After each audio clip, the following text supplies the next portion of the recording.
This is Tank's vlog. July 30th, 2020. What a horrible, horrible loss for the Mets. Can someone explain to me what the Mets have against Jacob deGrom? Why they have to screw him over each and every time he takes the goddamn mound? I mean, they left a small friggin' army on base tonight. An army! Especially in the ninth inning. Bases loaded, nobody out, and they could only get one run.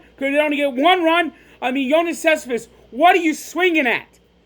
Michael Conforto, since he hit that home run the other day, he's trying to hit a home run every time up.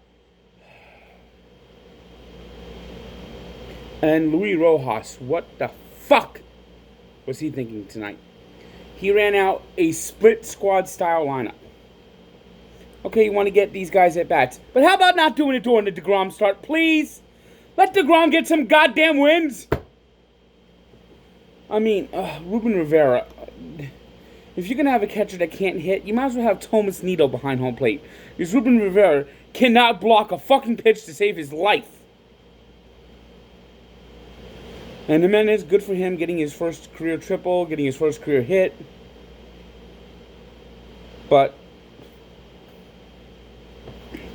the biggest problem that tonight Rojas was, why is Justin Wilson being shoehorned in that game? Justin Wilson did not have it. Justin Wilson loaded the bases. He got Devers, but he couldn't get Moreland. Why on earth was he left in the game to face the right-hander, Vasquez? Why? Those two runs made a difference. Those two runs ended any hope the Mets had of coming back. Those two runs were the difference between winning and losing tonight. Vasquez hit the game-tying home run, and he hit the back-breaking hit right there. And Vasquez is not a good hitter. Brandon Workman couldn't find a plate if you gave him a GPS tonight, and yet too many Mets tried to help him out, taking poor swings. And of course you knew Robinson Cano wasn't going to get the job done, because Robinson Cano has been worthless since day fucking one. And the Mets gave up Jarred Kelenic for him and Ed Luz Diaz. That trade is going to go down in history as the worst trade in the history of baseball. Mark my fucking words. When Jarred Kelenic hits 800 homers, that trade is going to be laughed at for millennia! In the year 2525, if man is still alive, they'll still be laughing at stupid Brodie Van Wagenen and that motherfucking trade. In the year 3535, ain't gonna be no one else alive, but there will be robots laughing at the stupid trade Brodie made. Brodie must fucking go. Brodie has been a disaster of a general manager. Meanwhile, the Marlins, it looks like they might have went out to a strip club in Atlanta, and that's being investigated on, and maybe that's where they got all the fucking COVID. 16 players, 2 coaches. There's been no positive tests anywhere else in baseball except these fucking Marlins. And if they went out to a strip club, then they need to be hammered. I mean, what were they out in the champagne room? No sex in the champagne room. There's no sex in the champagne room. I mean, what the hell, And now baseball is now sending hall monitors to the team, a COVID compliance officer. I can imagine that.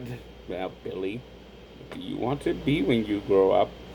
I want to be a compliance officer, so I can tell on anyone that's having any fun. I'm a COVID compliance officer. The alcohol compliance officers. I'm the one that ends the party. It's like pretty soon we're gonna be hear that song. Don't turn it around. Uh-oh.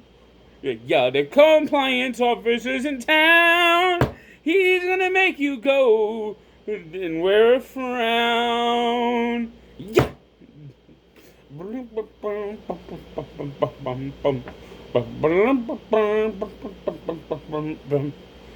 Ugh, this year sucks. Truly is the motherfucking year from the motherfucking hell. Anyway, the Yankees in their now jerry-rigged schedule, anywhere, anytime, any place, are playing the Orioles in Baltimore, and of course, anywhere, anytime, any place really means that when you get to play the Orioles. And the Yankees teed off after a couple of days off on the Orioles, winning 9-3. DJ LeMahieu had 4 hits. In the game that just ended, the Mariners beat the Angels 10-7. Wonderful job by the Angels bullpen tonight. I mean, it was a total meltdown. And Mickey Callaway is sitting there going, memories like the corner of my mind. I mean, it was Mickey Callaway must have felt like home. I think he wanted to get up and dance and go over to the Mariners and go, I want to praise you like I should. What a fucking loser he is. Rockies got a big time outing by German Marquez and beat the A's 5-1. Rockies off to a surprisingly good start, 4-1, and have not played at home yet. Texas Rangers, meanwhile, got a strong start from Lance Lynn. The Diamondbacks rallied, took the lead, but the Rangers got 5 in the 8th and won the game on Joey Gallo's the 2-run homer in the 8th that really turned the game around. Max Scherzer was to the max tonight as he just completely shut down the Buffalo Blue Jays in a 4-0 win that had to go 10 innings, and the game was in Washington, but was a Buffalo Blue Jays home game. So the Nationals scored 4 runs in the top of the 10th. Nationals, they need Juan Soto back, and Juan Soto looks like he's coming back, as it looks like his COVID positive test might have been a false positive. What a world, what a world, what a world. Another game that went late without a score was the Indians and the White Sox, and the White Sox scored 4 runs in the 11th. Zach Plesac had a strong game for the Indians. Luis Gallardo had a strong game for the White Sox, but both were gone by the time the decision had to be handed out. Sonny Gray had a no-hitter going late in the game, but then he ran into a wall. They took him out the game.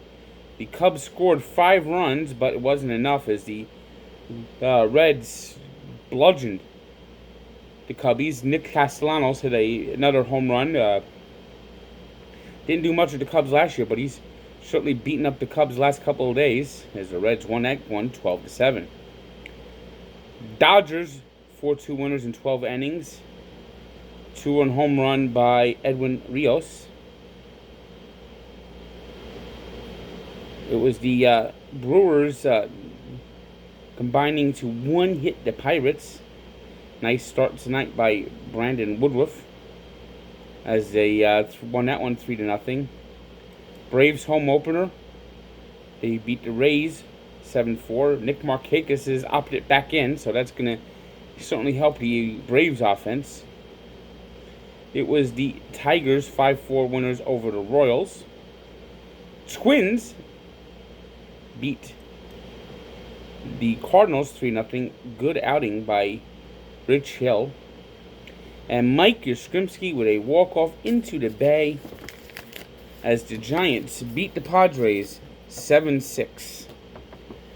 The Mets, 6-5 loss tonight. Just the Mets should be 5-1, and they're only 3-3, and that's definitely disturbing.